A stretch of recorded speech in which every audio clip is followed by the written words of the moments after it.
but I can't read, I can't write, I can't spell, and most of the time I don't know my left from my right. Now here's the thing about me that's a secret that most people don't know. I'm borderline retarded, and I can't read. These books that you're recommending, Goethe, I would pick that up and I would be like, 10 minutes later, I'd be like, what's my favorite song? The ABCs? I think we're kind of getting off topic. Can you name 10 books? Keep going back to me. Can you? Don't change. No. 10 books. You're changing the subject, actually. 10 books. You're changing the subject, okay, actually. 3 books. Okay. Well, the Game of Thrones series, not a book. Twilight series. It is a book. Dress your age. Carrying a school bag on stage. What are you doing with a school bag on stage? You can't even read.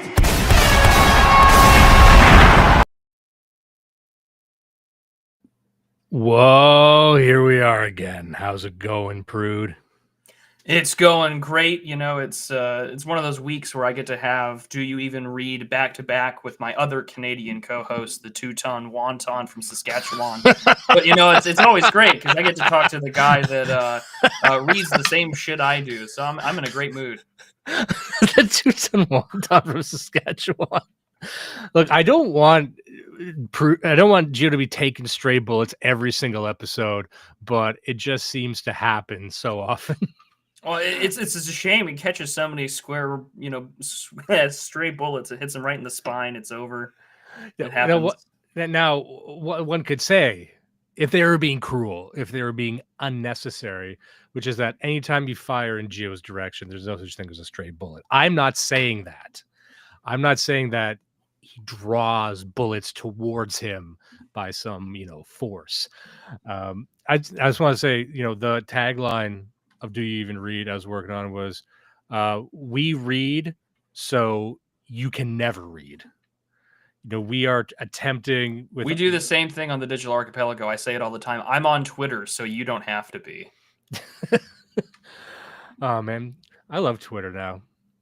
Twitter, here's the thing. I noticed that we're not going to go deep into this, I'm sure, because people are tired of people talking about what's going on next. But one thing you notice about leftists and progressives and those types is even when they dominate a platform, it sounds like they're having the worst time.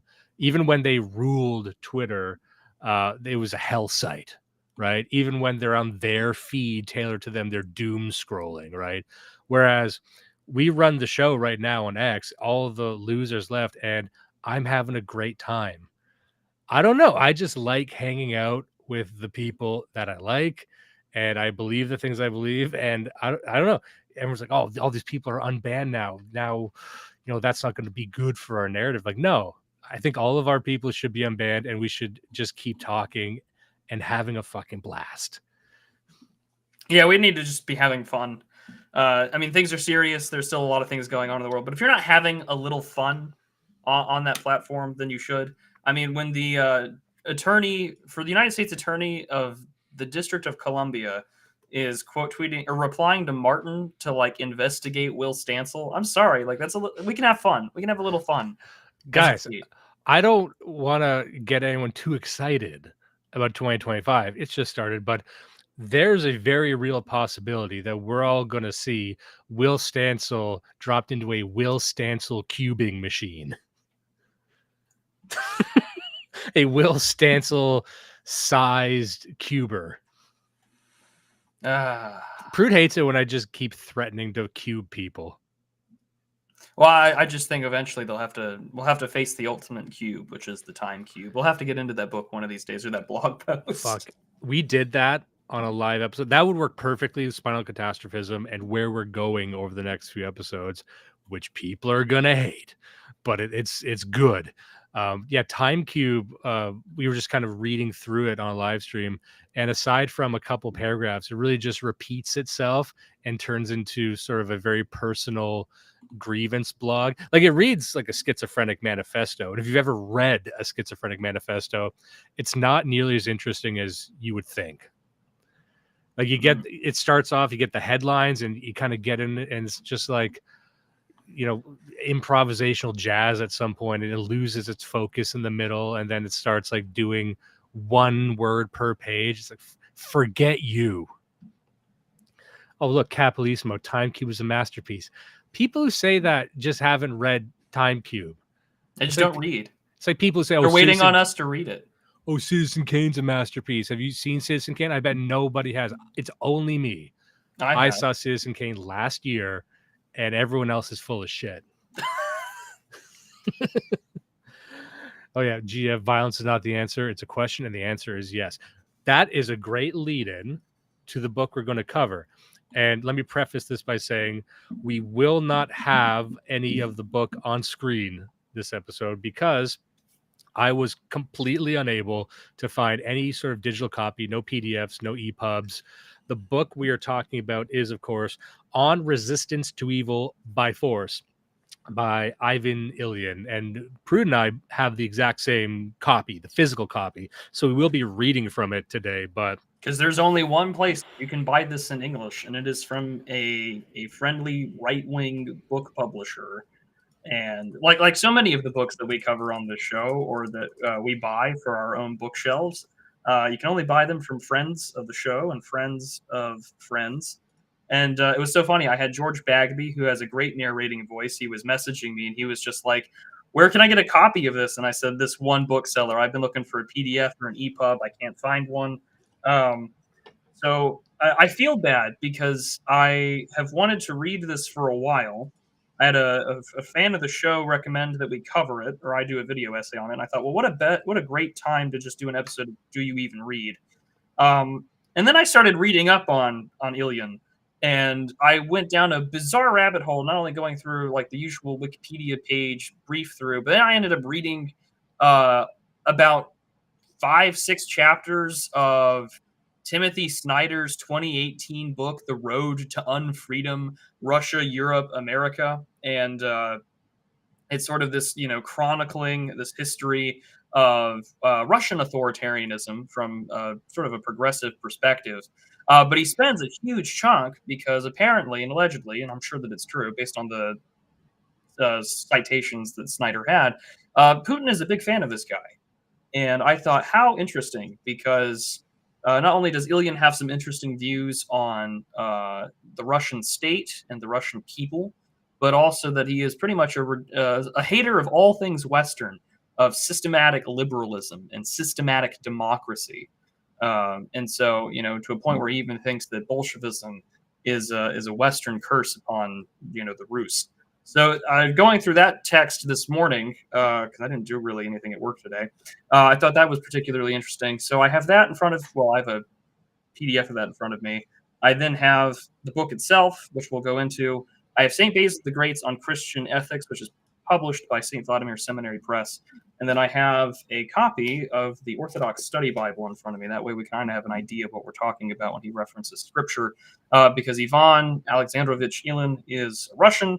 This book was published in 1925. I think it was available in other languages in 1926. And as you can tell by the cover on the book here, you have the 3-barred cross that's mostly associated with the Eastern Church. And that's sort of the perspective that we're going to need to have a little bit to understand what he's talking about. We got some good comments here. Sex Frequent says, the cover looking like a 2017 Twitter post with a caption that lulls like this. It's so true. Yeah, but again, this is maybe that's the best way to portray something like this, because I had first come across the book, just to give a brief preamble here, I just found it on a list of based books, those lists that are floating around. Yeah. And I didn't know much about it other than the title, which sounds compelling, On Resistance to Evil by Force. How many violence books can you read? But then once I understood it was from a Christian perspective, and it was arguing against Christian pacifism, my curiosity compounded. And then just to lead with this, I really like the book, and we covered this on my show, Blood Satellite. Christ, must have been a couple of years ago. But it's one of those books that, it made an impression at the time, but I always found myself going back to it. And when you had proposed reading it, this was like with Anti-Oedipus, where something about it stays with you and it reveals itself more on a second reading. And I use this in arguments all the time, because you will constantly encounter people online, in real life, wherever, who say that only true Christians can ever be pacifists, that if you resist evil, if you try to seek evil out, to apprehend it or combat it, that itself is anti-Christian. Indeed, and you hear this from atheists all the time too, but indeed the most Christian thing you can do is surrender your throat to evil and have it ripped out, right? You must fling yourself into a sacrifice. You must surrender your life as the most Christian thing. And so this was, in my opinion, very clearly and very explicitly arguing against that. And so, you can just use this almost daily as these things come up. Not that you should be arguing about this every single day. You should very rarely be bringing it up, in fact, but when you do, it helps a lot. And it is more obscure than it should be. And I don't know if maybe there's a rights issue or something, but you would expect something like this to have a lot more circulation, in my opinion. Yeah, and the more that you want to reference like the pacifism specifically, if you look at this and you don't read the book, you think, oh, well, this is sort of a more in-depth look at the Sermon on the Mount, and specifically when Christ says, don't return evil with evil, turn the other cheek, and so on. However, this book is really just a lengthy, in-depth philosophical treatise and response that in no uncertain terms calls Leo Tolstoy a retard. There's no other point. And for context, while most people probably know him for War and Peace and some of his other writings, Tolstoy was a leader of sort of a social movement, sort of Tolstoyans that were known before he had died in 1910. Keep in mind, he was excommunicated from the Russian Orthodox Church in 1901 because he was quite a critic through a series of essays, and I think Life and Essays on Religion, called an essay called The Church and State. And so he focused more on Jesus Christ as the great teacher rather than the Son of the living God who had come into the world to save sinners, among whom I am chief. Didn't focus on his miracles or anything. So he preferred this sort of simplistic, almost basically like anarcho-pacifistic life. It was a huge influence on Mahatma Gandhi, who even started like a co-op farm in Johannesburg, South Africa, inspired by Tolstoy when he was a younger man. And so things for, all these things to be sort of considered. It was like a teetotaling, non-smoking, vegetarian, and chaste movement, pacifists, non-resistance to all evil. I guess if you were to have like Russian Quakers who didn't want to get involved in anything, this would be their equivalent. And I'm sure that there are those who know their Quakers better than I do who are going to get pissed at that comment. But yeah, so this is sort of a refutation primarily of all of Tolstoy's writings that focus specifically on Christian pacifism. So there's a lot of references and direct quotes from Tolstoy in here that we're going to have to go through, and I'm now going to have to read Tolstoy more in depth in the future. But I think it's important for that context about what we're going on here. Yeah, I wasn't expecting that either. I wasn't expecting Tolstoy to factor in so much to it, and at first I was apprehensive to that. Then I remember that so many great works of philosophy, they deal with someone answering another figure or responding to it or something that's against that. And so I found that was a great anchor to it because it added context. Because if you are making a vehement defense of violence, like, you need to show the counterexample, and who better a figure than Tolstoy? And maybe we can get into Tolstoy a bit now, or at least the life that was outlined in this book that many people might know is that he lived near the end of his life. I believe you could call it a Franciscan life, where he was a monk. He had many children, I believe, but he endeavored to live as Christ did. He endeavored to live in poverty, and and that's why he took up the mantle of pacifism, because he believed in so many words that that's how Christ would live. And so he wanted to surrender his worldly possessions, live as bare bones as possible. Another modern figure did that, and we covered this on the show. He was the author of Which Way, Western Man, William Gailey Simpson, I believe his name was. Mm-hmm. He was an American, and for most of his adult life, he lived a Franciscan life. He described it living in the gutter. He was homeless, and he built sort of a congregation around himself of like-minded people, and they would just go around and do work for free and beg for food. And eventually he turned against that entirely and embraced Nietzscheanism after a long period of isolation and study, which is why Which Way, Western Man is a pretty interesting book just for that narrative entirely.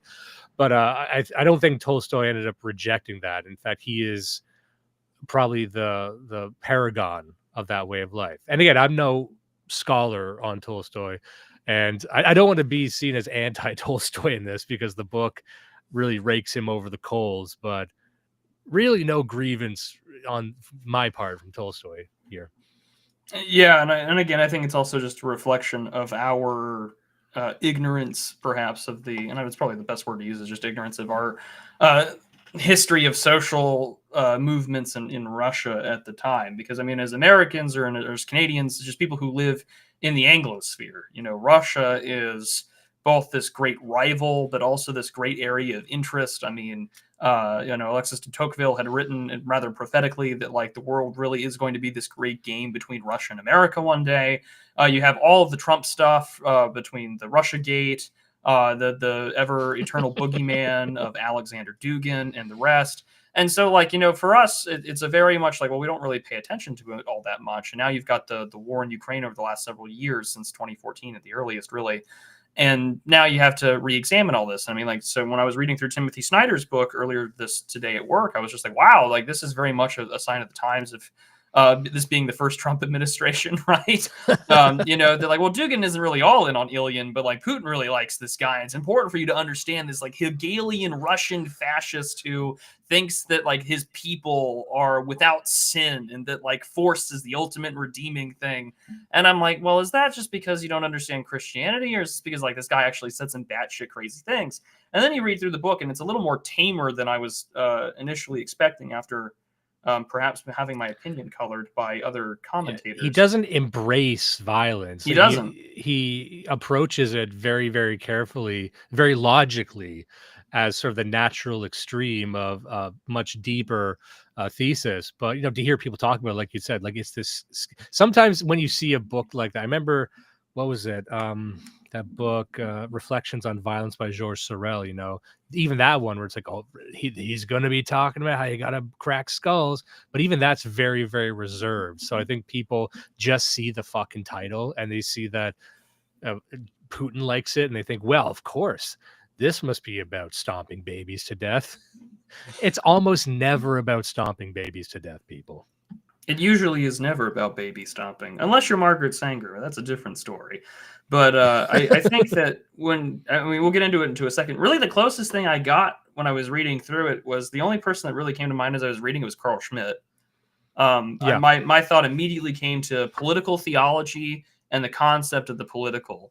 And of course, for Schmitt, I think it's important to realize that the friend-enemy distinction also terrifies Carl Schmitt, because unless that's successfully mediated through some kind of political system to which he had felt that liberalism tried but failed to do so, it eventually means that you get an authoritarianism that means like basically just mass death all around, and it's not good for anybody.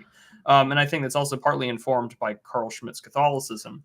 So, but I'm reading through this, and they're both addressing the same issue about resisting evil and loving thy enemies, because that's a tall order as Christians in general, right? To love your enemies, to, you know, when you're going with someone to have something resolved with the judge, walk with that man the entire way through. That way, like, you know, you can forgive him then, rather than to be thrown in prison and have everything taken from you. Like, you know, there's the Christian gospel, by all intents and purposes, has been commentated by everyone everywhere, believers and non-believers, that it is an extraordinary ask of the ordinary man to do what is commanded of you by God. And so that sometimes runs into some hard truths when it comes to dealing with the world. And what does that mean? And Ilyin, trying to reflect on that, especially in the midst of the Russian Civil War and the rise of the Soviet Union and the Brest-Litovsk Treaty and moving out to Germany and then eventually dying in exile in Switzerland after being a little critical of Adolf Hitler in the 1930s. Also, who's being supported by Rachmaninoff, the great Russian composer of his day, financially in exile and still writing political books. But right until he died in 1954. I think his last book was in 1946. So I think it's important for that both him and Schmitt make the distinction about the personal enemy, but also like external evils, and that there are things that you can stand up to. Like, forgive your personal enemies, but when there are obvious civilizational or godless threats or enemies of God attacking you, you should rise up to challenge them. Yeah, and also I think it's important, we do this at the start, defining what he means by evil, because I think rarely people actually try and consider what evil is. They'll think it's just something entropic, or it's just something that's malicious or cruel. But he has a definition of evil that's similar to what you would see in this book that I didn't love, but I always found myself referencing it. It was Political Ponerology. It was explaining evil more like a mental illness, but a mental illness as a virus, as something that infects and spreads at an exponential rate, where it is allowed to fester. So his definition of evil is pretty simple. He breaks it down into, he says evil occurs when people lack love and spiritualization, since evil is internal. God is spiritualized love. Evil is anti-spiritual hostility, and evil has 4 properties. And I like these properties, and I think they can help people get a shape of what evil is. It has unity, aggressiveness, deviousness, and manifoldness. And what do those mean? Well, unity, that kind of is self-explanatory. Like it's something that attempts to spread and bring things together. Aggressiveness is it doesn't stop. It just spreads and infects and uses those infects as fuel to keep spreading. Deviousness, meaning it is intentional, it is malicious, it does lie. It's not just mental illness, it's not just someone who's sick in the mind. It has a sobriety of cruelty about it.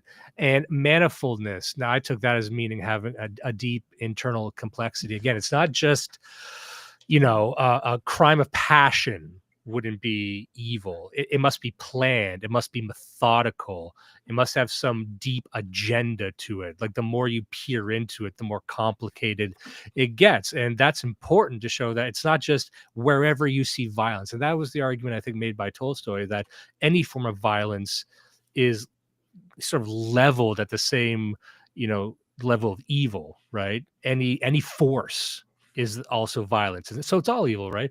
But evil, to identify, like, it needs to be a special case. It isn't a case where, the stereotype, the trope would be that, this woman, she's on her period, so she's hysterical, so you better shoot her. Now, I believe that should happen, but not because she's evil. You understand? So, but that you would look at these older generations, these ancient people, like, they would just see everything was evil. Everything's conveniently evil as a way to dispose of it. It's like, no. Evil, it's like in The Exorcist or like an exorcism. Like it's a very rare specific case. But when it's encountered, when it's truly encountered, it must be treated with hostility, a counter hostility. Yeah, and he makes a very clear point very early on in this text that enmity to evil is not evil. So to be to take offense to evil or to view it as a hostile force is not responding to evil with evil, because obviously we should resist it, and we should clearly look at evil and understand the damaging effects that it has. And there's a passage at the very beginning called "On Non-Resistance to Evil." And I think it's very fitting for our cultural battles of the last, 50 years. I'll just read this quick passage. It's on page 8. So here we go. Therefore, the non-resistor of evil sooner or later arrives at the need to assure himself that evil is not so bad, and that it's not definitely so evil, that it has some positive features, that there are many of them, that they may even predominate. And only so far as he manages to talk himself out of voicing his healthy disgust and the assurance of black and white does he extinguish the remnants of resistance and self-realization. And when aversion subsides and evil is no longer experienced as evil, then acceptance imperceptibly becomes total, and the soul begins to believe that black is white, adapts to match, becomes black itself, and finds that it approves and enjoys. And of course, this gives evil great pleasure.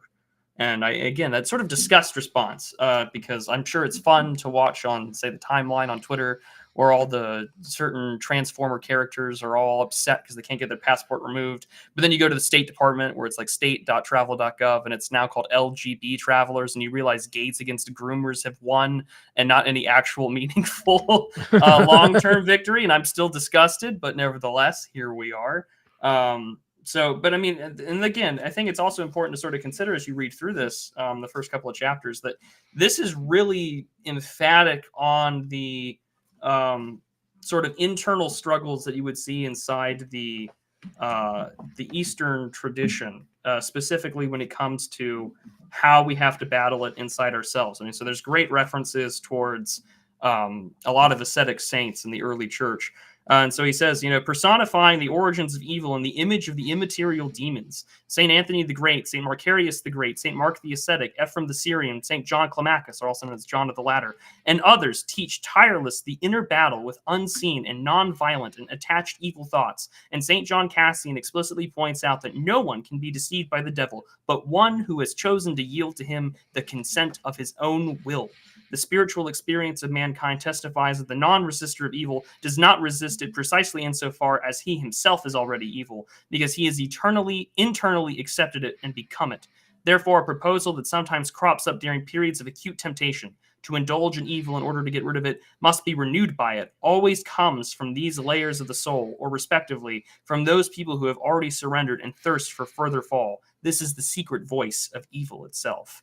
And right after that, he just starts saying, well, those like Leo Tolstoy, this great soy jack Tolstoy, these moralists, which Tolstoy over here is telling you that it's okay to be a moralist and to abstain from any form of resistance of evil and inner temptation, because if you deny yourself all things, then somehow you'll magically avoid all the problems of the passions. And Ilyin is just like, well, this man has clearly not read scripture or the fathers or anything like that, because it doesn't matter how far away you try and run away from your problems. The evil one is always going to try and tempt you and will always try to do so. And the earliest, monastics are just like, listen, man, you can think that you've beaten any sin or any passion, but the devil's just waiting for you and he's ready to strike back the moment your guard's down. And he's just like, so you need to have disgust. You need to have enmity for evil because you know that you're being challenged at all times by it. Yeah. And also a popular sentiment among many Christians of different denominations is that God wins in the end. Good will inevitably triumph.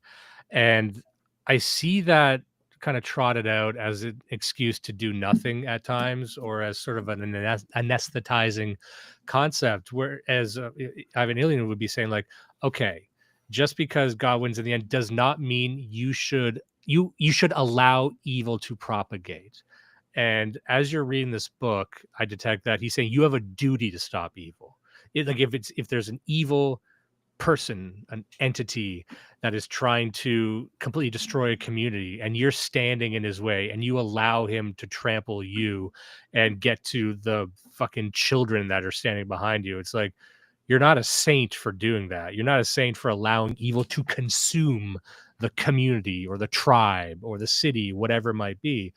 Like, just because God wins in the end doesn't mean that the devil can't just sow misery and discord and entropy and create hell on earth in the interim. And you should want to combat that.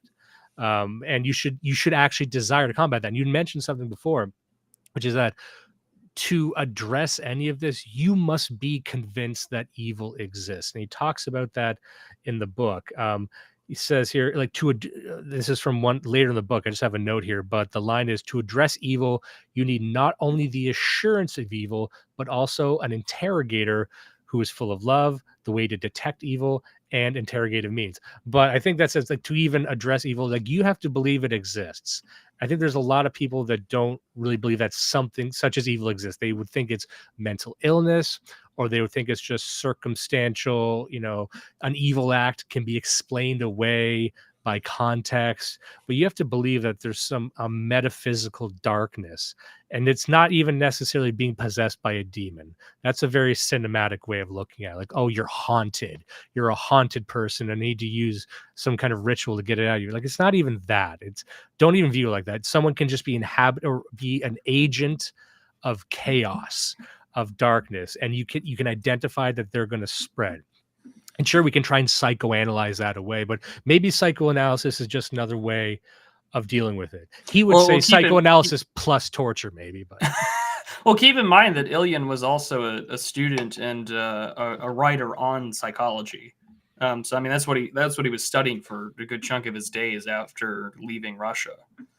So I think that definitely plays a role here. But I mean, so really, a lot of this text is going to be not only explicitly refuting Leo Tolstoy and his work, but specifically calling him out for being just like sort of a relativist, or what, like a moralist. Like, we have to take things to these extreme abstractions. And again, it's always so funny when we do these episodes, Dimes, because there's usually something that happens right in the news, right before we decide to talk about how, making this book relevant. So, we were talking about white fragility last time. What was the big deal as soon as Trump got inaugurated? It was all this DEI stuff. I thought it was very fitting. So much I had to reiterate it when we talked about it in the Old Glory Club. But now, just a couple of weeks, I think it was a few days ago, because Trump's only been in office for like 3 weeks, that you had J.D. Vance, a convert to Roman Catholicism, talk about ordo amoris, right? Like the order of love, or how we are to apply our love to love those who are closer to us than those who are very far away, which you can read about in St. Augustine's City of God, which is a thick read, but I highly recommend that if you want to see a serious answer to maybe objections to Christianity, go read St. Augustine.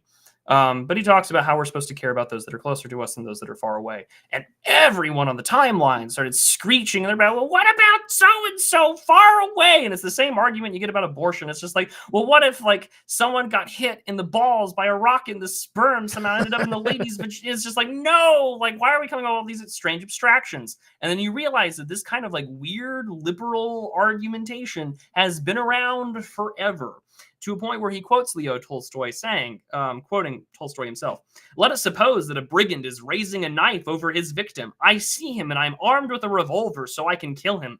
But I am not absolutely certain what the brigand will do. He might not strike while I will surely kill him." And that's the end of the quote there. And you're just like, oh my God, like libtards have been around for centuries. It's like it's the problem we've been dealing with all the time.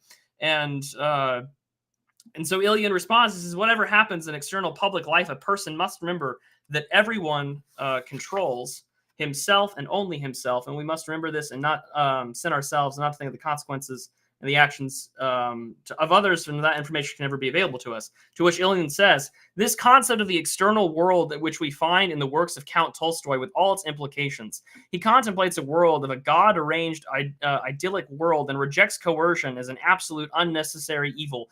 Or he contemplates the world as a kind of realm of passion, sins, and lies in which coercion perhaps would be both necessary and expedient, but from which a person must turn away lest they end up participating in society.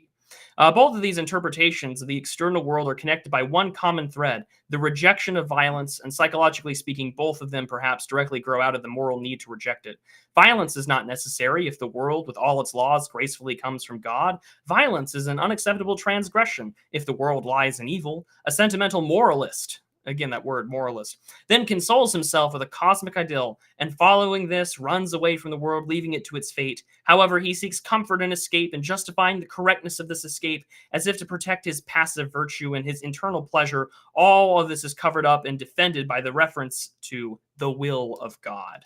And basically just saying, like, listen, if you have the ability to stop evil from happening, you should do it. By, vacating yourself to these philosophical abstractions of what ifs or what nots, what are we going to do, then all that we've done is allowed evil to exist in the world. And a great example of the same kind of moralism happened on Twitter today, where Scott Alexander's late star Codex was talking about, trying to rescue some sort of drowning, immigrant child or whatever. And it's just like, well, Scott Alexander, you don't swim.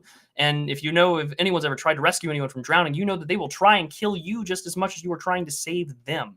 And again, it's these like abstractions, these moralisms in which they're trying to illustrate towards, in a very pharisaical matter, might I add, telling the world, well, I've got the correct opinion because I'm abstaining from this act and I'm going to own them by citing the letter of the law. And it's for Ilyin, it's just like, oh, well, all we're doing now in this sort of debate is the reiteration of woe to you, scribes and Pharisees, and you have your reward because you've moralized publicly, but you actually haven't done anything to resist evil, and you haven't done anything to cleanse the temple. Like, well done.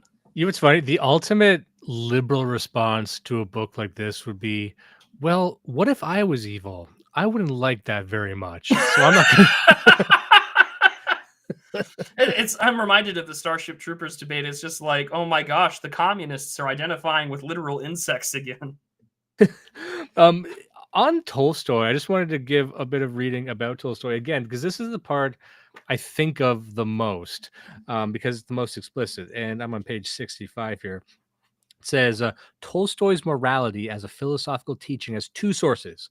Firstly, a living feeling of intense compassion called his love and conscience, and secondly, a doctrinaire judgment called reason.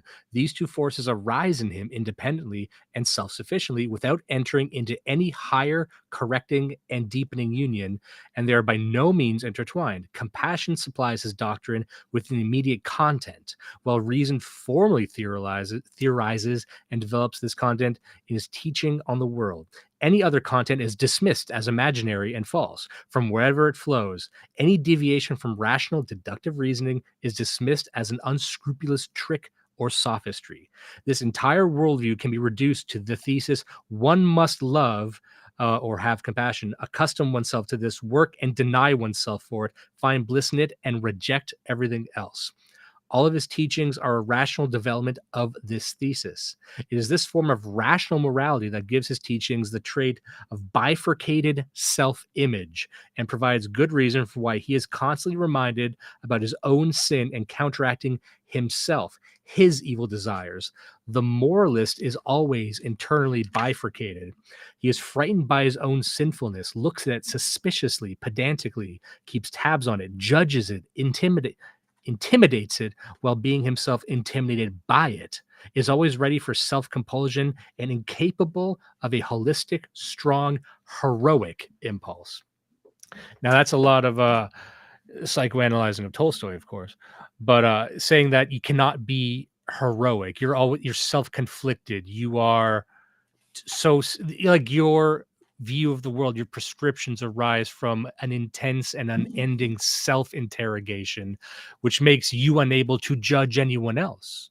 And you hear that levied against Christians all the time. Like, oh, anytime you have an opinion on fucking anything, get ready for someone to say, well, actually, let he is without sin cast the first stone, which means you're not allowed to say anything about anything ever. And then what you can say is, yeah, I don't have sin, prove me wrong, and then hit them with stones until they stop talking. That's the only response to that. But you know what I mean? Like, you, at some point, you must understand that evil propagates and sows discord unless someone steps in. You can't just have this self-critical inertness about you. And that cannot be the apex of Christianity.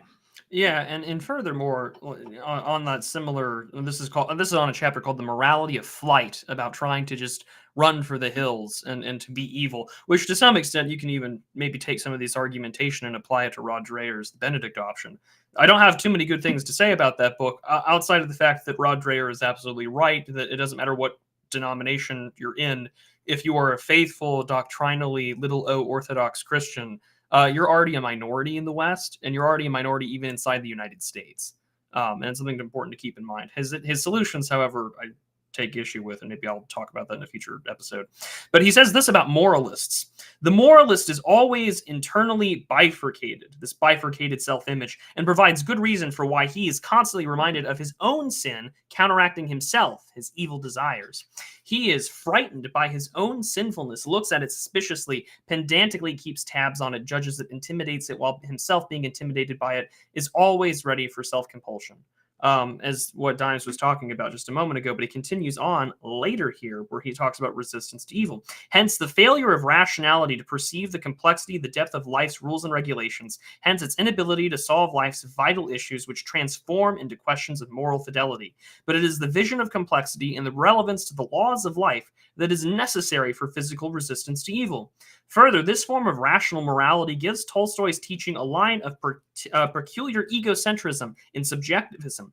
Frightened by his sinful desires and his need to bring them under a single direct criterion, the moralist begins to experience evil of his soul as the genuine primary and only evil, and his inner moral struggle becomes the central event of the world.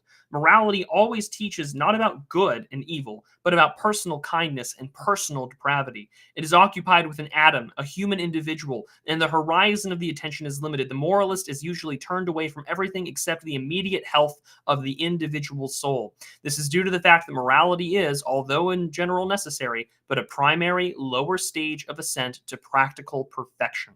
At this stage, the original instinctive attitude of self-love inherent in the self-preserving individual is not yet overcome, but the direction, intent of personal will and attention has already been renewed and entered the spiritual stage. Man seeks some form of objectivity, meaningful perfection, but the objective scope of attention is delineated by the limits of the individual, and former instincts of selfishness has given way to moral egocentrism. A moralist is someone who is wrapped up in himself, introverted, and focused on his own states and experiences, on his own proclivities and merits. For him, it is more important and more valuable to refrain from some bad deed himself than to inject a whole revitalizing stream into the public, ecclesiastical, national, or social life. This concentration of one's own inner life, in particular from the point of view of morality, is so often so strong in him that he actually believes in the reality of his personal feelings and does not believe in the reality of other people's states of mind and the external actions of others. Very similar to what I would call the woke. Yeah, like that's a great extended reading there, and just a couple of notes to add on that, because I don't have these as excerpts, but they're just notes I made as I was reading the same section. As moralists are more concerned with themselves and avoiding wrong deeds than they are with injecting goodness into the public. In fact, they're so obsessed with themselves, they don't even consider other people or how the larger system works. They're the ones who preach non-resistance and pacifism. I think that's a very interesting bifurcation there that I think a lot of Christians are of any stripe are confronted with, is what is more important, avoiding sin or doing good?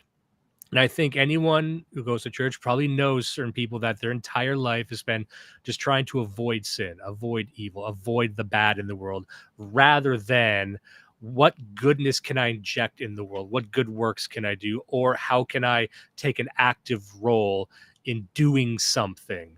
And maybe you need both. I don't know. But I do see one as superior to the other.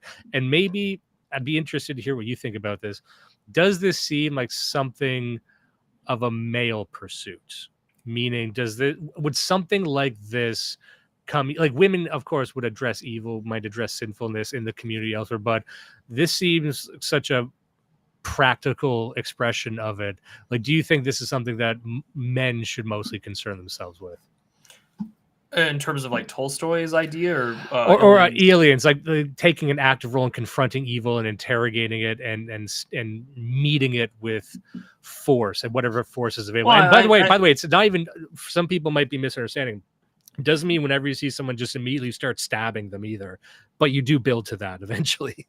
No, and also I think it's sort of important to consider that it is male, absolutely, in that respect. I mean, also you have like the Christian perspective. I know that some people have priestesses, cough, cough, the National Cathedral and the Episcopal Church, but you know, internally, yeah, like there are struggles that you have to fight about. I mean, like St. Paul talks about that. You know, like our weapons of war are both about not just about the prince of darkness, but also as he writes in 2 Corinthians, for we walk in the flesh, but we do not war according to the flesh. For the weapons of our warfare are not carnal, but mighty in God, pulling down strongholds, casting down arguments from every high thing that exalts itself against the knowledge of God, bringing through every thought into the captivity and the obedience of Christ, and being ready to punish all disobedience when your obedience is fulfilled. And to punish disobedience, I think is an important phrase in there. So I mean, things are both internal, but also with Ilyin, he's just pointing out that, listen, if you're so obsessed with the self, you haven't conquered anything. It is a lower aspect of the passions and your insecurities running forth. Well, I can't control myself, so I have to morally, just flee and let evil reign because I can't control myself. I can't stand up and say, well, that's bad. But almost every point in time throughout, Christian tradition and also in Scripture, that men are challenged, both in the Old and New Testament, to take on the things that they can seem evil or that cause them to be fearful, and in order to endure and to overcome and to become closer with God. And as Ilyin points out earlier in the book, he says, that the aspect of love And not only does it come from a spiritual state, but it hungers, it thirsts. And he's pulling straight from scripture that, we want to call out and call the God and call him Father, and have boldness to say him, and also to say that I drink and that I thirst and I thirst for him. And that to take action is the same form of, kenoetic or kenosis, the self-emptying, so others can have that water and to have something to eat by your own actions, to resist evil and to stand up for that. Yes, the Lord keepeth the stranger. Yes, the Lord is going to be there to help the orphan and the widow. But also that doesn't mean that we shouldn't stand by and do our best to help them. Because if you were to read, for instance, I don't know, St. James's epistle, and you were to simply say, oh, well, I'll pray for you, but then you don't do anything about the person, your neighbor who's suffering or hurting, it's not going to bode well for you when it comes time to stand before the throne of Christ and you're being judged.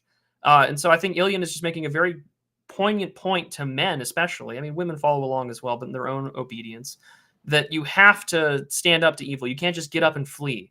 And trying to flee away from that, what have you become? Well, you've become a coward. You've become someone who can't even control himself while something much worse than your own internal struggles go on. And I mean, the scriptures are full of that. I mean, King David is not only a prophet, the author of the Psalter, and great things, but he was also an adulterer, also a murderer. But at the same time, he had repented after great sufferings and punishment and come to his people.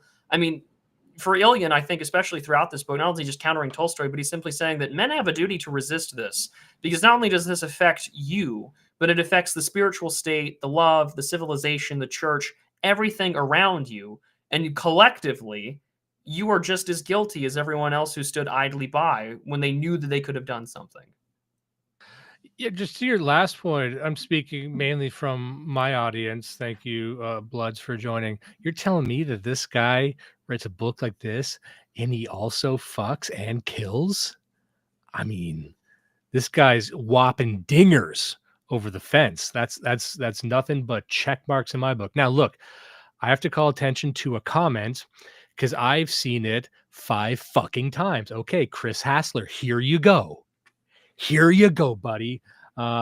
There's a short little criticism of Friedrich Nietzsche in this book. Maybe you can talk about the quote criticism of Nietzsche. Thank you.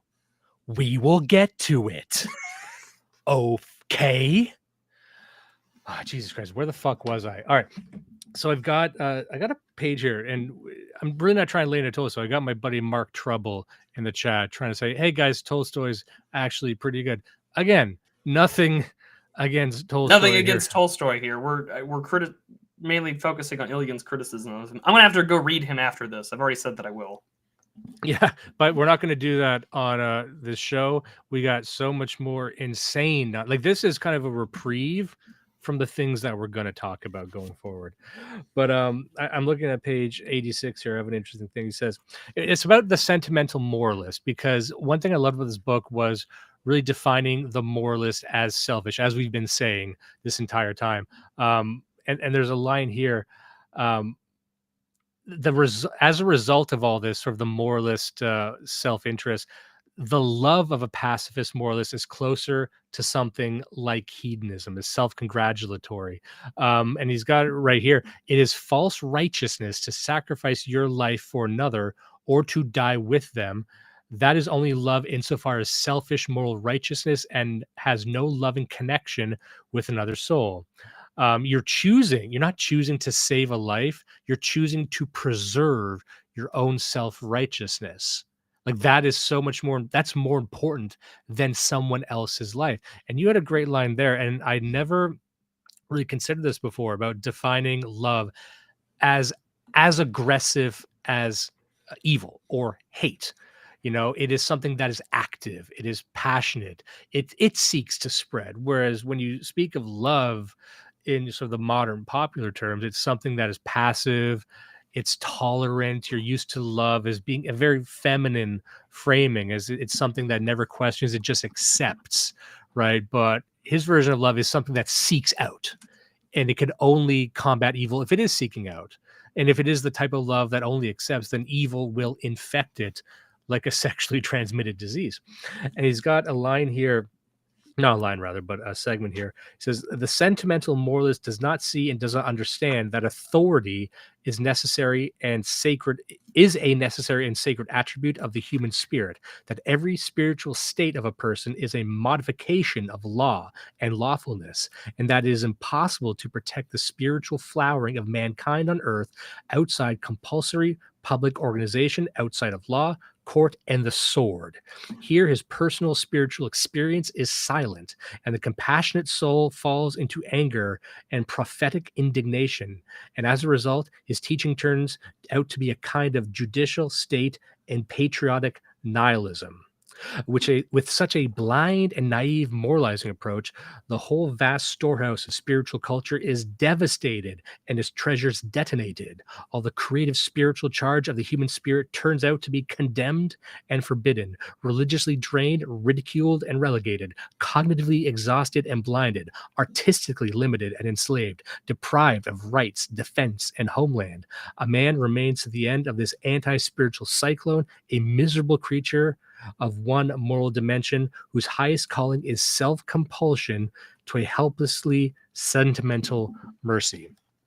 And I think that's a pretty, again, separating that from Tolstoy, like you see, and I don't want, as we use Tolstoy as an example, he is not the progenitor of this. This is something you encounter every single day from people who would have no idea about what Tolstoy stood for. Like it is even not necessarily atheistic. We mentioned that before, but you'll see this permeate all throughout the Christian world, in my opinion, just blind acceptance. And if you can look at it from a different perspective and see it as more something akin to hedonistic nihilism, something that you do just because it makes you feel good, and you would choose that upon the sobriety of action. Like it just sounds like fucking heroin. It's spiritual opiates. Well, he calls that out. I mean, he calls it spiritual hedonism. He just calls it a form of self-indulgence more than anything else. Because he just thinks that for that, by pursuing it hedonistically, in the sense that you want it to just be this abstraction of love, that it itself becomes an anti-spiritual love. And in fact, that it turns into man walking away from divine revelation. It walks away from being any closer to God, because you're more focused about the feel, the vibe, the feel good, the internalness of your own badness. And so instead you have to focus on that before you do it. And in doing so, that only allows you to become someone who just is self-pitying, indulgent, and allows your soul to just go with whatever happens in life, and whatever allows you to depreciate yourself. That's what you'll do, because it's better to just suffer and die than it would be to say, actually, no, this is evil, this is ungodly, and we should do something about it. And when you read how he's breaking down this abstraction, this sort of like spiritual, sentimental hedonism, I think it just sort of flies in the face of the early church. I mean, someone even and here Ilyin will make reference to St. George, and it's just like, listen, none of these guys who were eventually martyred for their faith, they all stood up and said, no, I won't do this, or no, this is wrong, or no, this is evil.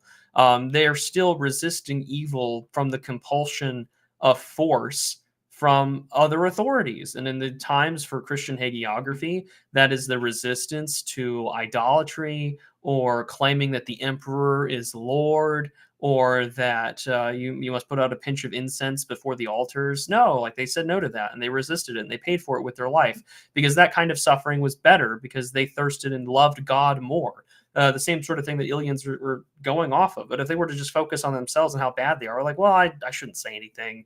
I should just keep it to myself.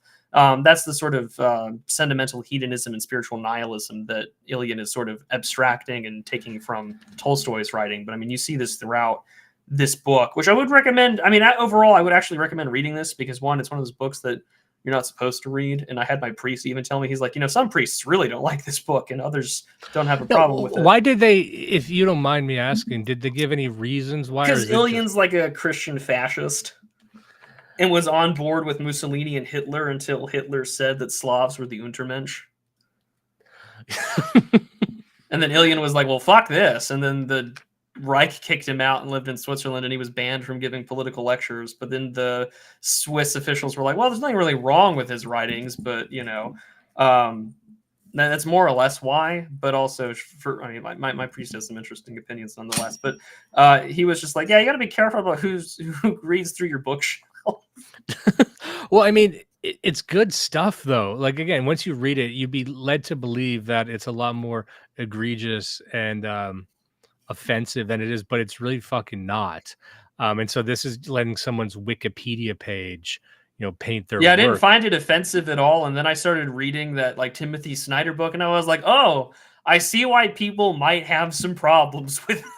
So that Timothy Snyder book, could you speak to that a little bit? Because I didn't do the homework. So it's called The Road to Unfreedom, and it is a book primarily observing the history of Russian authoritarianism, and that it's going through people like Ilyin and Dugin, primarily just the influence of Ivan Ilyin. It's mainly him, and how influential he's been on Russian President Vladimir Putin, and how the opportunity for a democratic, open, liberal Russia died with Putin, and this influence of Ilyin, and how it's important for us to understand like the perception of like the East versus the West.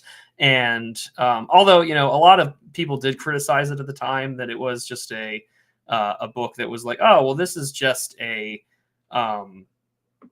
just a Russiagate paranoia book, and even by some people that we like, or that I would say I like, although it's I'm going to say this with a huge asterisk. He is an Indian guy, but Dr. Sumatra Mitra, who works for the Royal Historical Society, is a pretty smart guy and a pretty good international relations scholar. He's got a book that just came out called the History of Russian Aggression, that sort of looks at these narratives. I haven't read it yet. I've been told it's good.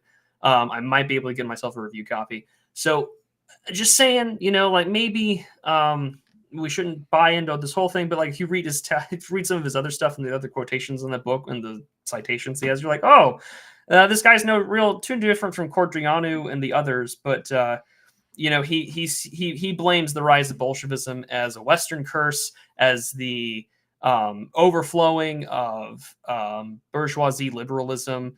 And even though Ilyin is an anti-Bolshevik and an anti-communist, he was still living in Russia, during the time of Lenin.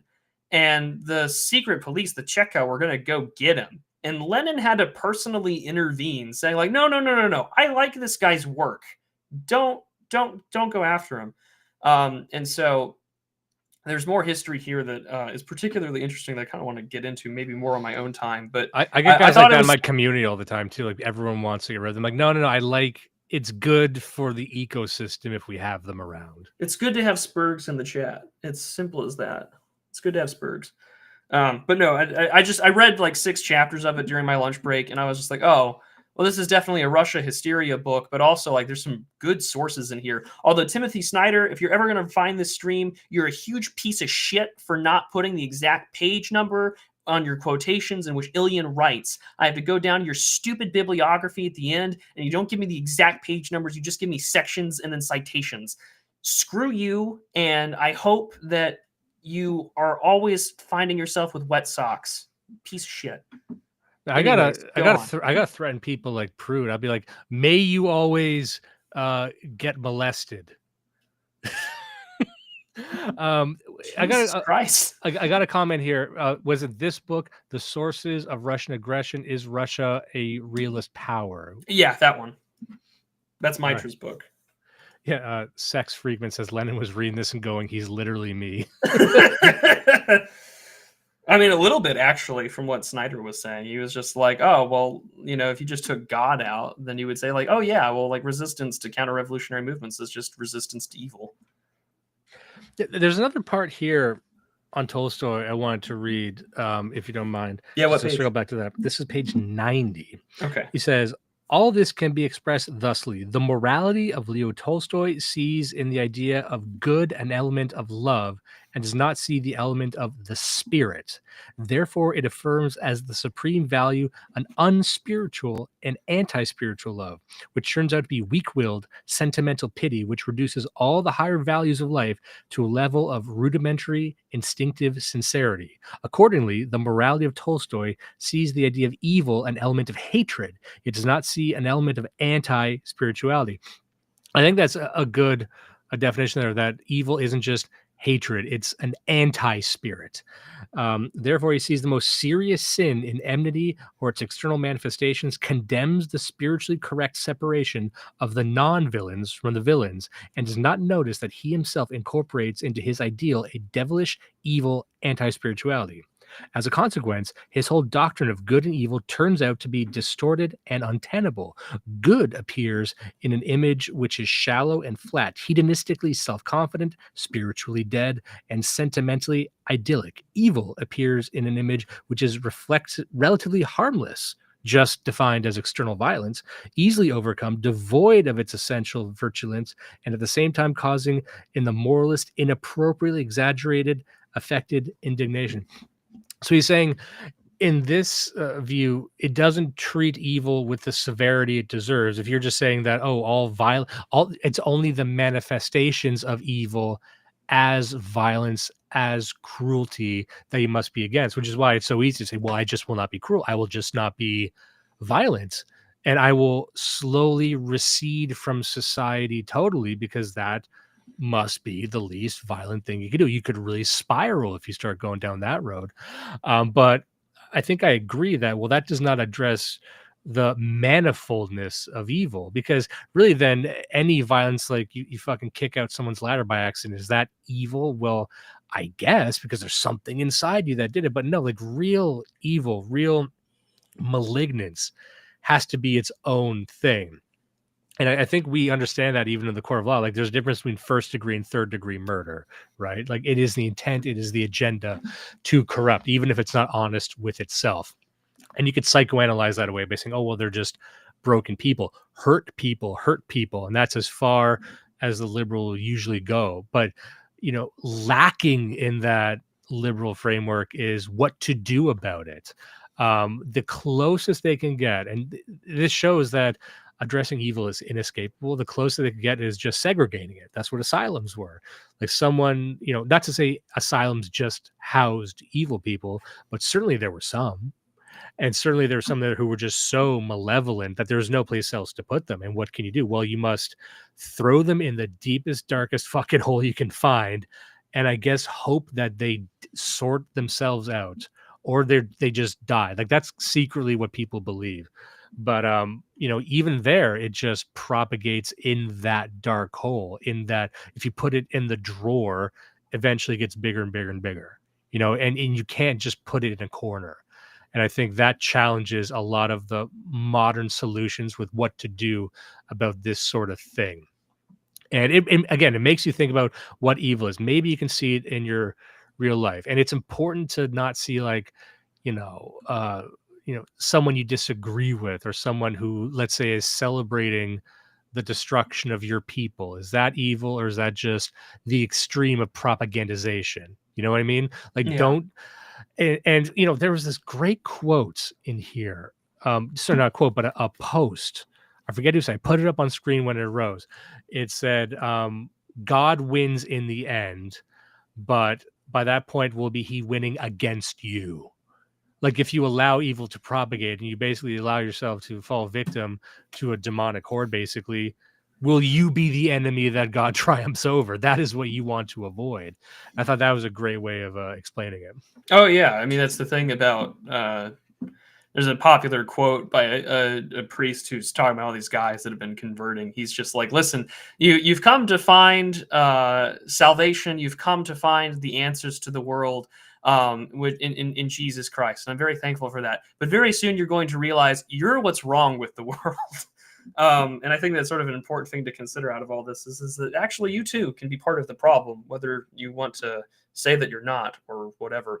And in fact, I'm on page 96 here, and I'm going to read couple of paragraphs because I think that this is a pretty good thing to look at. And you kind of see his critique of Bolshevism and moralism, but also you can kind of see maybe the fascist undertone that some of the people are saying here. So, quote, it is clear that the moral law categorically demands its suppression. To surrender to this lust is unworthy of a man. Humiliating is disgraceful and sinful. Virtue demands that a man pity others and does not lead them to sin through shame and pain, enjoying their suffering. Virtue requires chastity, full chastity. Marriage cannot contribute to serving God and neighbor, and carnal love is serving oneself, thus should be replaced by the pure relationship of brother and sister. Let the human race cease carnality. People are still familiar with this idea on some basis of religious belief, others on the basis of scientific forecast, referencing overpopulation. The birth of children would be permissible for compassionate moralist only in the event that he saw all existing children were provided for. See some of that telescopic philanthropy in there. Austerely rejecting from the start the flesh and the instinct of himself as the beginning of the external and the anti-spiritual violence and evil, the moralist categorically demands that a person should indulge as little as possible in his corporeality so that he reduces his needs to only the most necessary and invests all of his bodily energy into only worthy persons, morally honest and honorable, who do not offend or exploit physical labor. Only those who work physically work. Every other mental work is imaginary. It is empty talk and deception. To be morally lofty, a person must forget all licentiousness and bury his deceptions. He must live simply and bid it farewell. Simplifying life is necessary both internally and externally, so that neither needs nor attitudes arise that would lead to a world of violence. It is necessary to simplify the culture of social organization, economy, environment, clothes, and furniture, excluding and eliminating from everywhere an element of external violence and the use of someone else's work. It is necessary to abolish land ownership, hiring and renting, the leisure time necessary for spiritual creativity, power and law, sexual love and luxury, factory production and money, hunting, meat eating, interfering in anyone's life, the army, in short, all that imposes upon the person, the external, the mute, natural, and social world. We must descend to the level of primitive simplicity that is accessible to all people around the world so that everyone does only what everyone can do, and everyone serves himself without borrowing for others and without interfering in what they want to do.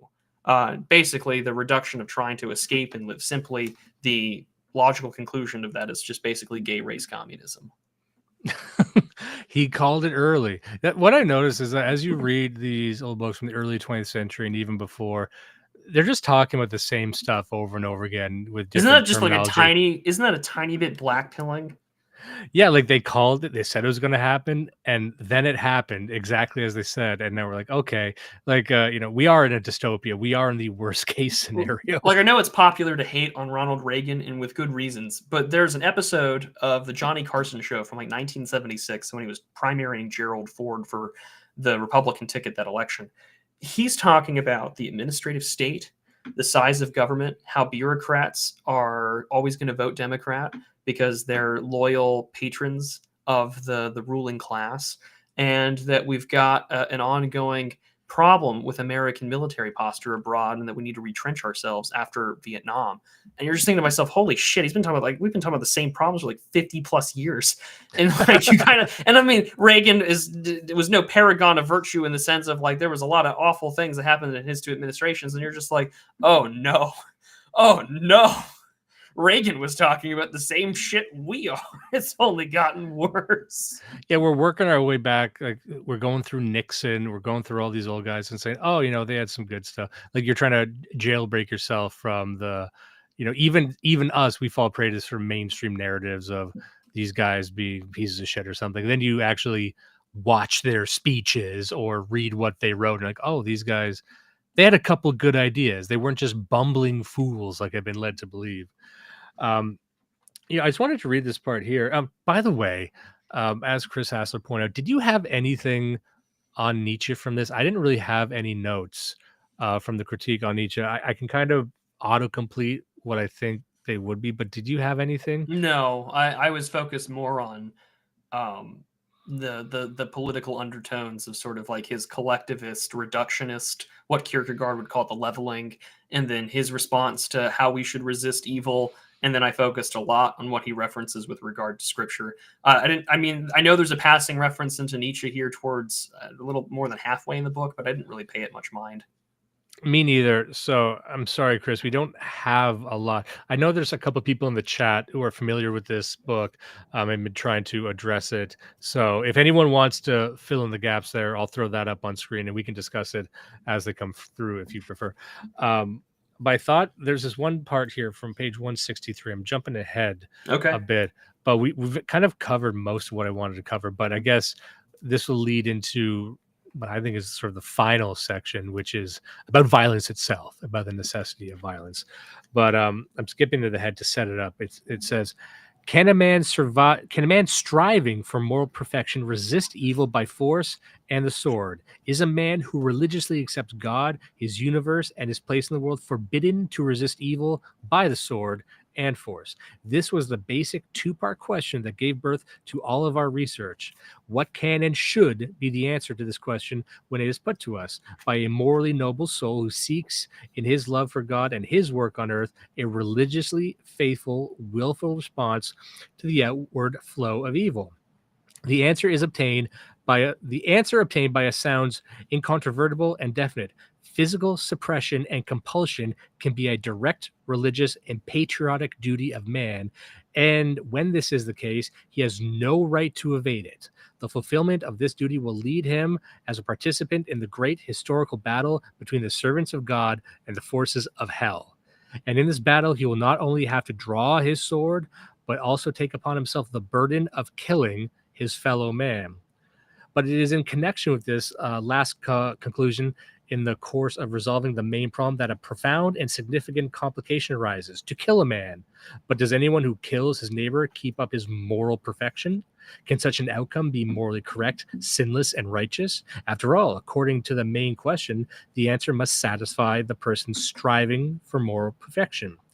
Is it possible for a man's conscience, under whatever conditions, to recognize the killing of a person as a sinless and righteous deed?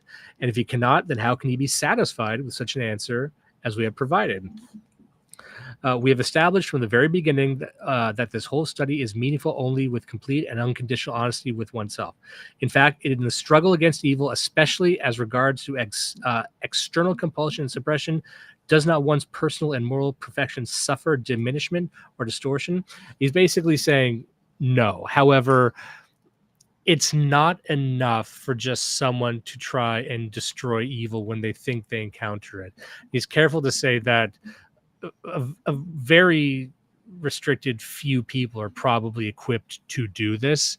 And he talks about, like, I always use this phrase, and I found myself using it in my writing as well, apprehending and interrogating evil. And I think the apprehending evil is the most important aspect of it, because the interrogating and the force is left somewhat vague. You know, he mentions there that you might need to wage war against evil. However, if you find an individual who is evil, it's the apprehension, because apprehension itself is force. It is forcing yourself and taking them and secluding them, putting them over here, and then the interrogation occurs. And the interrogation could even be psychological, discerning what their motivations are, finding out everything you can about them, and then and to draw the evil out of them or solve for the evil, it would require a force equaling the evil, which should be something like pure love. And it sounds like we're dealing in abstractions here, but at this level, you kind of have to, because people say, well, what does that look like? What does that sound like?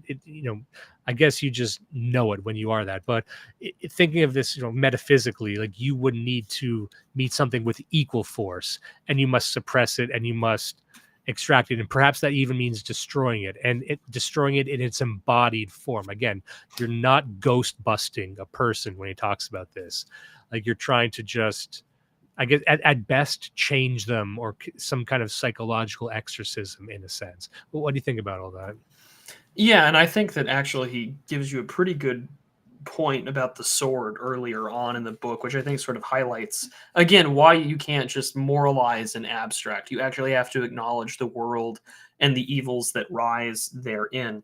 So if you don't mind, I'm going to read a little just a passage here from page 101. I think that Of this course. might be enlightening. Also for our audience, since I'm sure not everyone has the book. Quote, however, the sentimental moralist does not consider such things and brings forward the idea of the will of God every time he needs to cover up his own moralizing lack of will.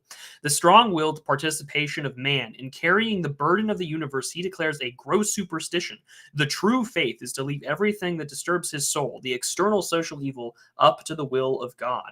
This true faith asserts that every uncontrollable malice and all of its heinous manifestations are sent by God, and that any attempt to stop these evil deeds would be a blasphemy. If we accept this teaching, and it turns out God wants not only all people to love and pity each other, but also that so many people, not succumbing to the compassionate persuasion of others, in a rampant and villainous manner, physically attack and kill the virtuous, the spiritually defiled children, and those of poor character.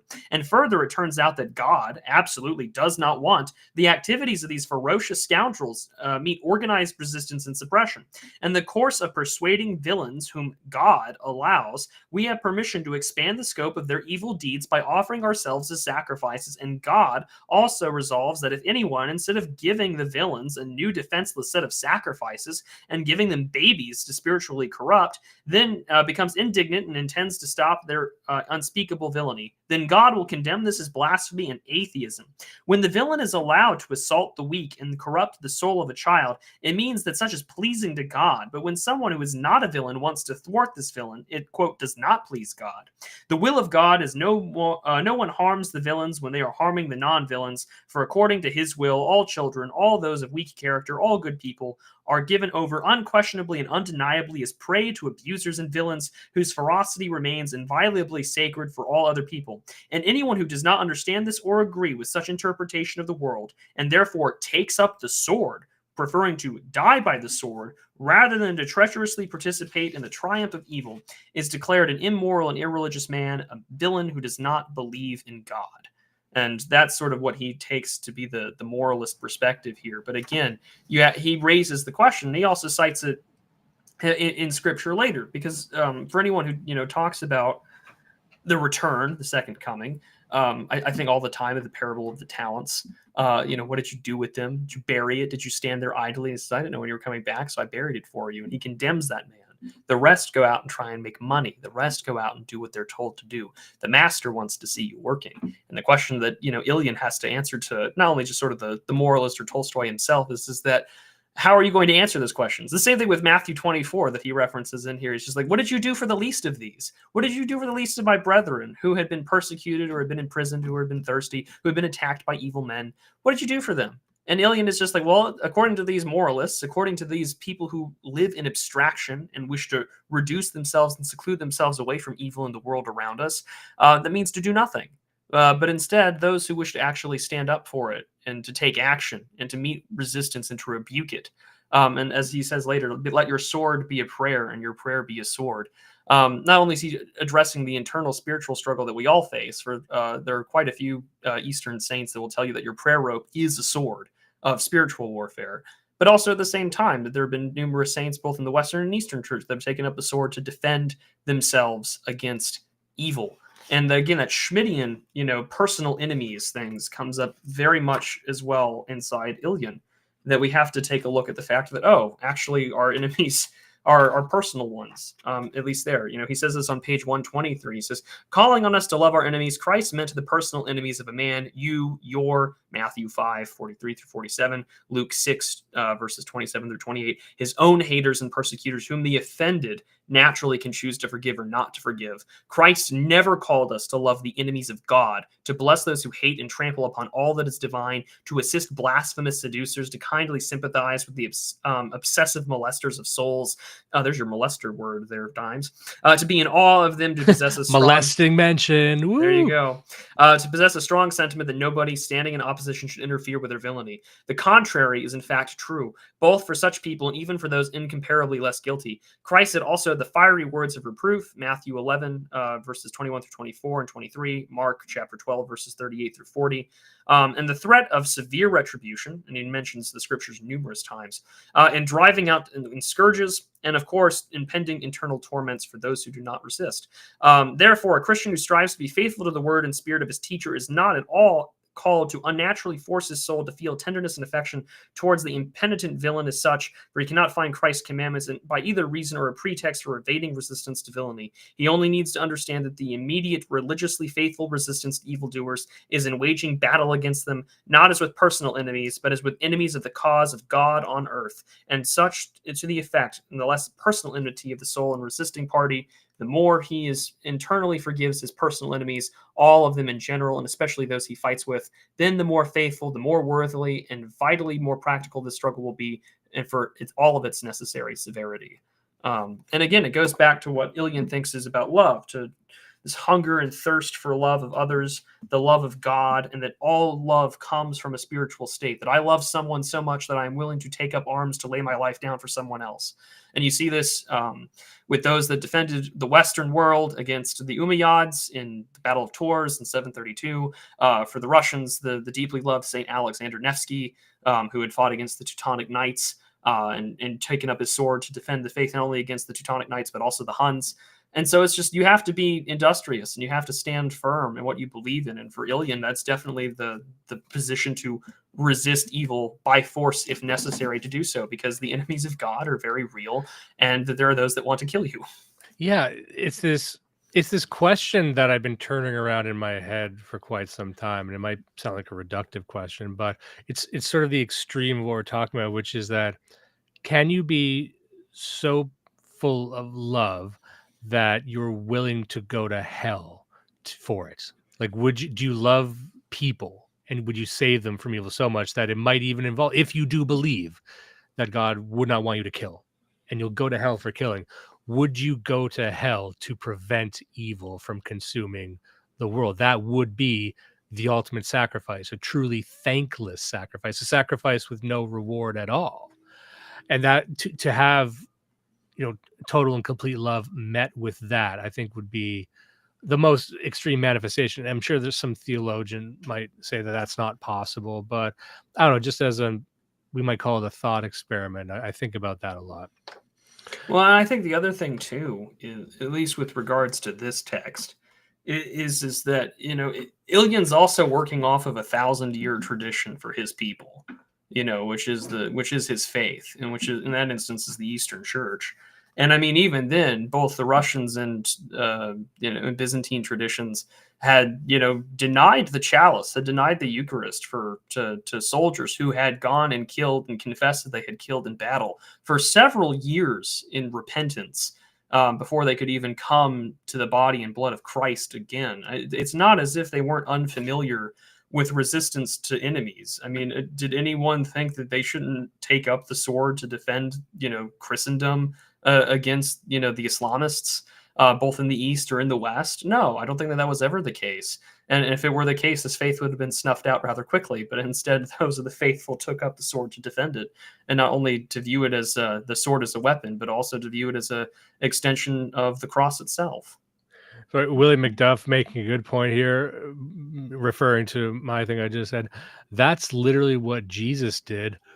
Who's that? A lot of good comments here. I'm trying to make sure I get to them all. Sean Weiland, God can judge me as he wills, still gonna do it. Might not be the most accurate summary of what I said, but it's hard to say what I said without being like, yeah, fuck God. Yeah, that's not what I'm saying. However, thank you, Sean. Also, I wanted to address a couple of points here because I know we're going to be getting to an hour and a half soon, so we might, in fact, be wrapping up. But I wanted to clarify some points on violence that he gets to in the book that I skipped over before.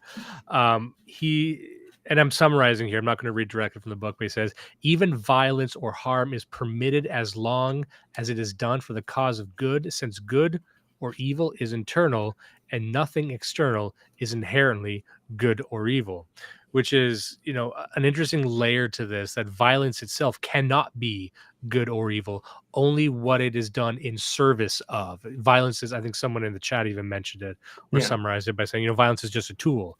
And also when he talks about interrogating an individual, he's very pointed here when he says physical force that destroys the spirit of man must be avoided, including humiliation, extreme physical torture, degradation, all that shit. It's only used when evil manifests itself physically, and it can't be used to fix the spirit. So physical force can only be used as a counter of other physical force, but what you're trying to do is salvage the spirit of the person, if at all possible. So anything that destroys the spirit, any like true degradation, humiliation, what people usually think of when they think of torture, don't do that. So I would hate people to walk away thinking Ivan Ilyin is any sort of sadist. No, and I mean Ilyin in the the first 4 chapters, Ilyin is not only trying to break down the differences between compulsion and coercion, or internal coercion, or own compulsion, this very form of ascetic vigilance that we try to keep in our hearts and our spirits, that we should always be watchful, in the same way we should always be watchful for Christ's return, but also that he's reflecting these earlier forms that, these customs of man, if they're not aligned spiritually with God's will, and trying to resist evil, and to not and to not be in a position of love, and to follow the will of God itself. What he's criticizing with Tolstoy when he invokes the will of God is that the will of God is an abstraction to the moralist. That it's just like, oh, well, it's God's will that this is going to be the case. But instead, Ilyin is asking, like, well, is your will aligned? Is it subject unto God's, first of all? And is it subject unto God's in a place of love and a hunger for God and a hunger for that love of devotion that you thirst for him? And if you thirst for him, then you know that you can actually love others. And in fact, that sort of position is even reflected today by modern Orthodox saints. Saint Sophrony has famously said that there is no self, because I only see myself and my neighbor, because my neighbor is myself, in reflection to what Christ's words in the ultimate commandment, to love the Lord thy God.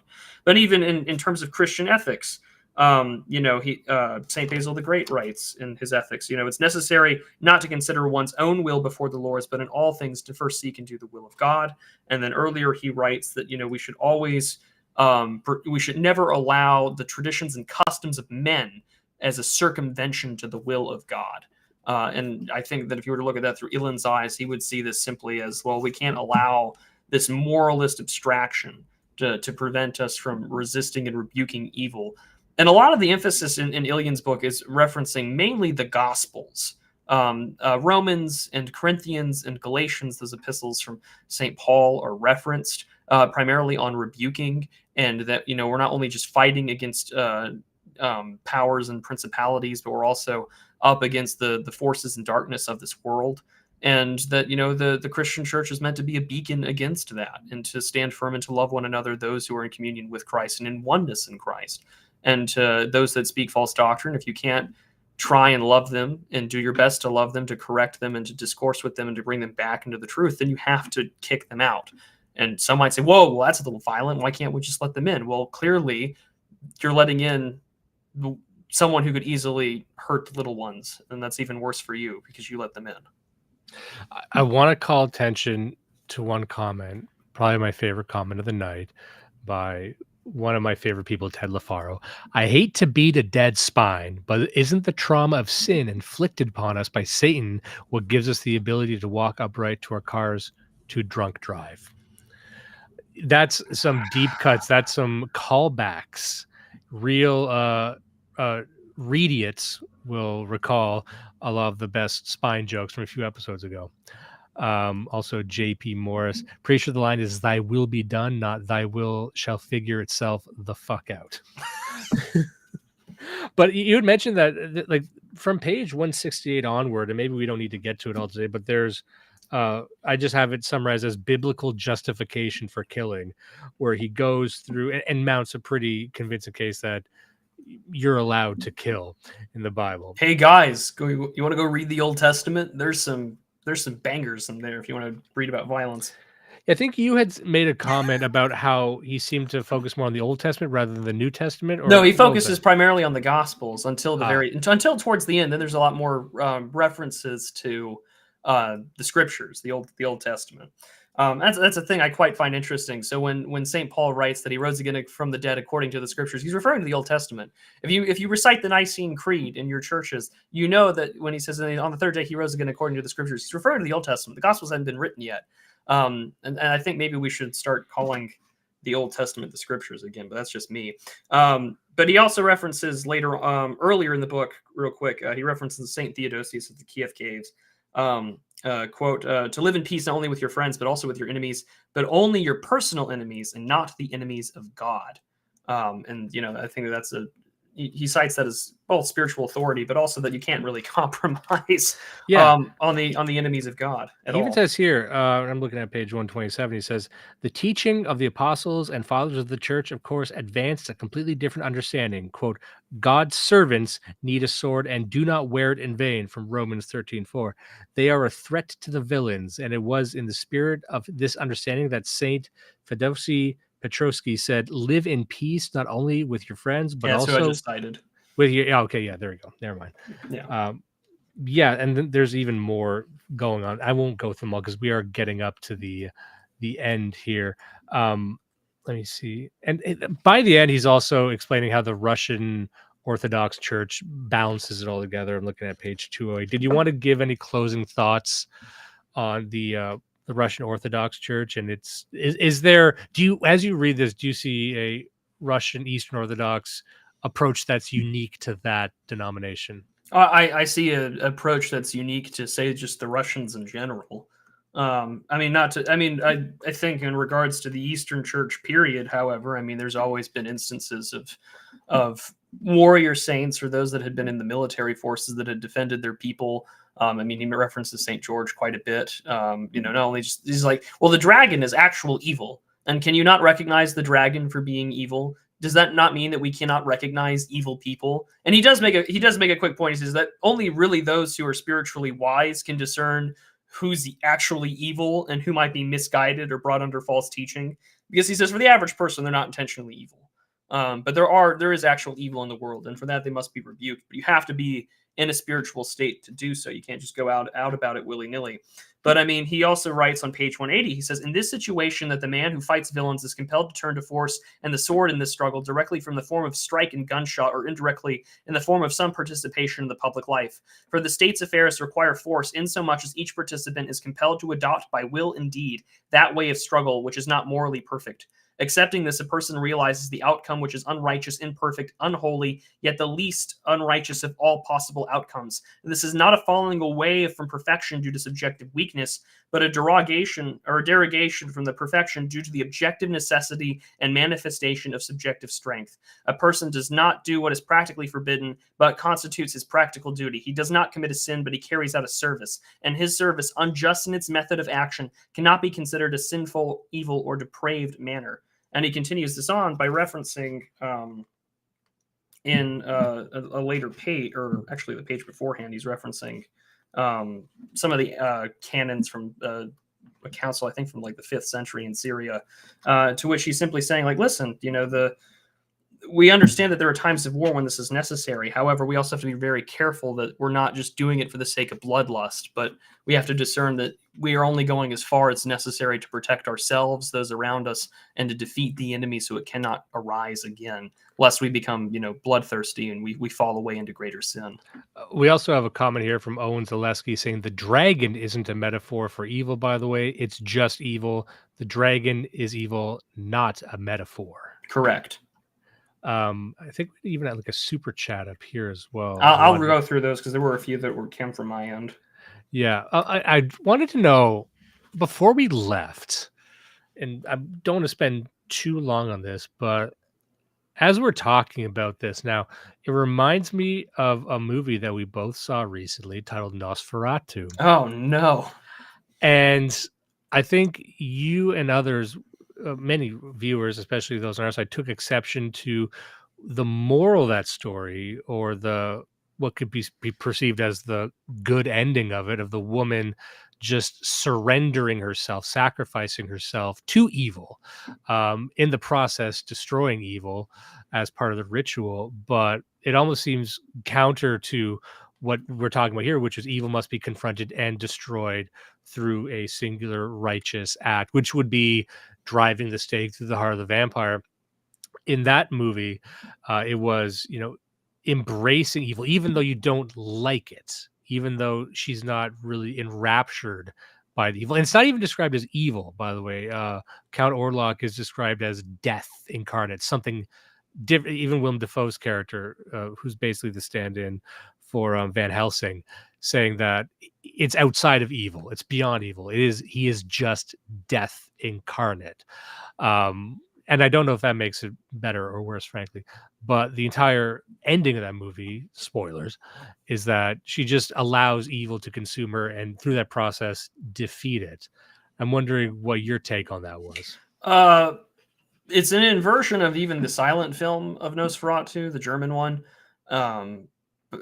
Because I mean, also it's just really kind of just a huge jumping the shark moment, even from Dracula. Because I mean, even in Dracula, like, he uses a consecrated host over Dracula's grave site so he can't rest. Here, like, there's no reference. I mean, like, in the Eastern world, in the Carpathians, both the Gypsies and the Orthodox, because you actually see Orthodox people in Eggers' Nosferatu, like, they have an understanding of what evil is, and they know that it cannot escape this place, lest it affects the Western world or somewhere else where they're not prepared for it. And Eggers hits you over the head where it's like, hey, dummy, like, rational Enlightenment people are not prepared for the fact that metaphysical evil does exist, which is nice and all, but also at the same time, the West, despite this all happening during Christmas time, no reference to the cross, no reference to the Lord, no reference of Jesus.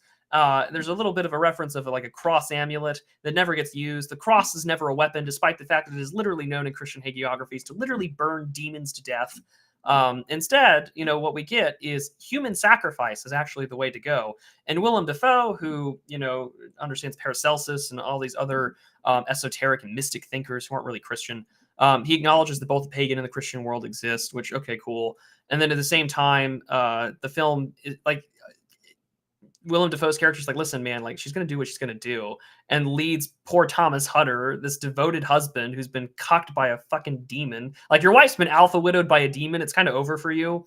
But also at the same time, you know that this is going to happen, but we still have 40 minutes of the movie left. So you're just like, oh, this is great. I'm trying to really not be mean in my metaphors here, but I'm like, man, this is just like a really ruined climax of a film. And because we already knew what was coming, and we already knew how this was going to end. And now that it's over, the inversion of the Christian Eucharistic sacrifice of body and blood happens through, well, she had to kill herself. She had to be a human sacrifice so she could live long enough for him to get burnt up by the sun. And imagine a guy just watching this movie getting pissed off that he thinks it's a ripoff of Dracula. Hollywood can't come up with the original fucking idea. And again, thank God for the wife suing all those, 100 years ago now. It's interesting viewing that film, because I've heard you said that, and some other people have echoed it as well, that there's not any sort of Christian presence in the film. And I don't know if I expected it. It's on the poster. It's in the trailer too. Like, the poster, it's very clear that there's a cross above, or a crucifix above her head. So that represents something. It's like maybe it's the Christian world almost coming up against the old pagan world, but that's not really represented in the film. Not at all. At least not upon my viewing. There's some interesting stuff in there. What's interesting was it was almost that Orlok, let's say it's death itself, was almost impressed by her. It was drawn out from her. She, if there's one thing that the movie does that, I remember someone had mentioned that there's a theme of providence in the film. I said, ooh, I know that word. I like that word. I wasn't prepared for it to beat you over the fucking head with it. No. For like 2 hours. Like, this film has the word providence more than any other film you've ever seen. To our Calvinist listeners, you might be happy with that. Yeah, and it's fine, but it goes very far to say that she is special, she is unique. Maybe she herself exists as there's a line in there. Yeah, Willem Dafoe says in the heathen age, you would have been a priestess of Isis. Yeah, priestess of Isis. So like, she's special, and that she can sort of communicate between dimensions, between worlds, between realms, and commune directly with the paranormal. Even though she's not aware of it, she calls forth this evil entity who was awakened from like 1,000 years of dark slumber. And there is this very striking scene where she confronts him, and he's obsessed with her, and I do believe that she wants nothing to do with him. And she says, like, he's like, I love you. He's like, are you capable of loving? He says, no. But he like hungers for her, he lusts after her, but he has no fucking feelings or emotions. It's just this bizarre paranormal magnetism that she is not encouraging at all, but it's coming at her. And I thought that was very interesting, the way it tried to address forces that are beyond comprehension or even logic. But like you said, like there's no agent of change in this except for succumbing to evil, not even necessarily tricking it, because that was written in the book that this is how you defeat the evil. You let it just feast upon you. And it's not directly sexual, but it kind of is. It's a very erotic process, the vampire sucking your life, because of course it is. That's not lost on Dracula either. I've come to suck your frill. Basically, yeah. Because there is like a fucking. I made that joke to myself as I was sitting in the theaters, and my girlfriend was like, "What's so funny?" And I was like, "I couldn't explain this to you if I even wanted to try." That's great. He took his girlfriend to see Nosferatu. Like I saw it with my wife in the room, not paying attention because it's one of my movies. I'm like, no, look, it's the castle. You know what's funny is that she and I both watched the silent film like the day before. It was like, oh, why don't we go watch the silent film and compare and see how it goes to the remake? Because it's supposed to be like very similar shot for shot to like the 1922 silent film. And then we're both sitting there and we're both kind of laughing at it because it's like, oh, well, they gave up the game like 2/3 into the movie. Like, we knew how this is going to end. And we're all kind of chuckling at it because it's just like, oh, it kind of gave up the ghost already. And then I'm having to laugh at it all because I think Eggers is trying to make a very profound point that like the Western rational man is not really prepared for the fact that, demons exist. But it plays it so almost very sacrilegious, really. It's kind of the inversion of the Christian message of self-sacrifice, and it's very frustrating because it's just like the most true and accurate part, I think, for the film is at the very beginning when the young woman is like calling out into the darkness for anyone, doing all the things that any astute reader of scripture or any astute reader of the fathers would be like, hey, don't do that shit. And she's like, well, I'm going to go do it anyway because I'm so lonely. Yeah. Like if I'm being charitable, and I'm a charitable guy, I was explaining this movie. There's a reason why he's known as Dimes, because all of his other money has been given away. It's all in crypto.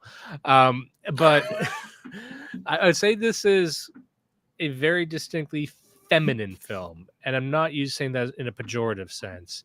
That if you look at the story from a female perspective, I think it's relatable to a lot of modern women, even if they don't live her life exactly. It's the story of a woman who makes a mistake with the wrong kind of man early in her life, and then he comes back later, and I believe her when she says she wants nothing to do with him, that she views it as a mistake that has followed her, and she does in fact love her husband.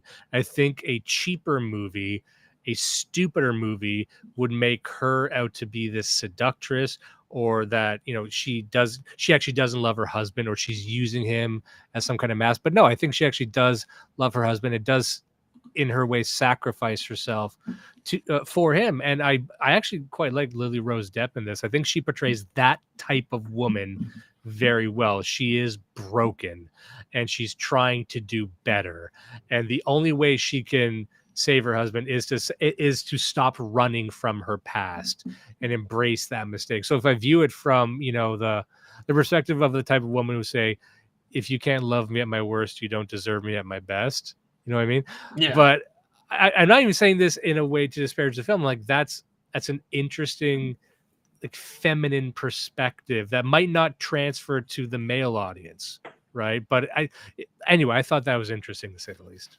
Yeah, and as for concluding bits on the book here, to maybe wrap it up, the final real section of the chapter, or of the book itself, is really focused on the cleansing of the soul, and it sort of references both sort of just ancient, but in this also because just the Orthodox tradition, that the soldiers do have. It's not a pretty service to do, but it's a necessary one, and it's a holy one. And he references a letter from Saint Ambrose of Milan, a saint that's venerated in both the Western and Eastern Church, talking about how a sadness that engulfs the angels when they have to leave the bliss of the Most High contemplation with all its tranquility and purity and fly at the command of God to earth, bringing judgment and punishment to evildoers in the fire of God's wrath. It is mirthless and mournful for a good being to come out of its pleroma, its energies, face evil and repay it equitably. And in this image, every noble bearer of force and the sword must find comfort and a source of strength for himself in this. And then lastly, he sort of finishes off like anyone who wields the sword has to be in a state of spiritual mindfulness, lest they fall into hardness and the inability to recognize that they are destroying parts of God's creation. In whether it be in war or whether it be, acknowledging that they are doing God's work, and although it may be sinful to kill and to do parts of the commandments that are not, he also has to recognize that there is a calling and the resistance to evil and to the enemies of God. And that's where it sort of concludes with. There's a little appendix about how the Russian Orthodox Church at the time viewed Leo Tolstoy and its criticisms. I mean, the church had been through quite a bit during Tolstoy's time, and then even early on prior to the revolution. I mean, you had St. John of Kronstadt. I know that there are many individuals that may not like him for his perceptions on certain ethnic groups in Russia at the same time. But nevertheless, I think that this book, gives you a pretty, I would say, if you were to get like a Russian Carl Schmitt, it might be this guy, but with a much more spiritual, almost I would say like an orthodox ascesis mindfulness to it. That these things come from a spiritual state.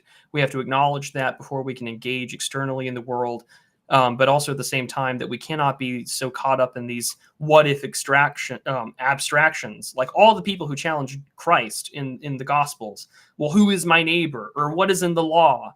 Master, what is this? Rabbi, teach me this.